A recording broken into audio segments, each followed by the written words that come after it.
Smart news के नाजरीन अस्सलाम वालेकुम। आपको ताज़ा तरीन खबर से आगाह करते चलें। सऊदी अरब में 6 माह में कितने सिक्कों का कारोबार हुआ। पाकिस्तान जहां अब सिक्के मतरूक होते जा रहे हैं, लेकिन सऊदी अरब में रवां साल के इब्तदाई 6 माह में 1 अरब रियाल से ज़्यादा सिक्कों में लेन देन हुआ है। गैर मुल्की मीडिया के मुताबिक सऊदी सेंट्रल बैंक समा ने इस हवाले से अदाद-व-शुमार जारी किए हैं, जिसमें बताया गया कि साल रवां 2023 के दौरान मकामी मार्केटों में दहात के 1 अरब रियाल से ज़्यादा सिक्कों का लेन देन चल रहा है।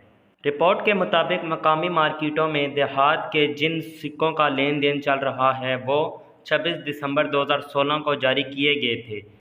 मज़कूरा छठे एडिशन में 1, 5, 10, 25, 50, 100 और 200 मालियत के सिक्के जारी किए गए थे। बैंक रिपोर्ट के मुताबिक मार्केट में 1.8 अरब रियाल के सिक्के गर्दिश में हैं।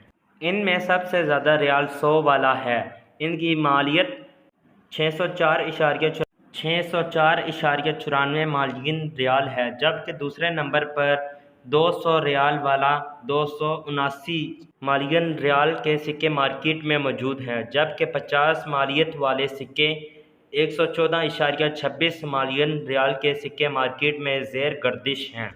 आज के लिए इतना ही। जाते जाते आपसे गुजारिश है, मेरे चैनल को सब्सक्राइब करें, दिए गए बेल आइकन को दबाएं और कमेंट में अपनी राय का इज़हार ज़रूर दें। शुक्रिया।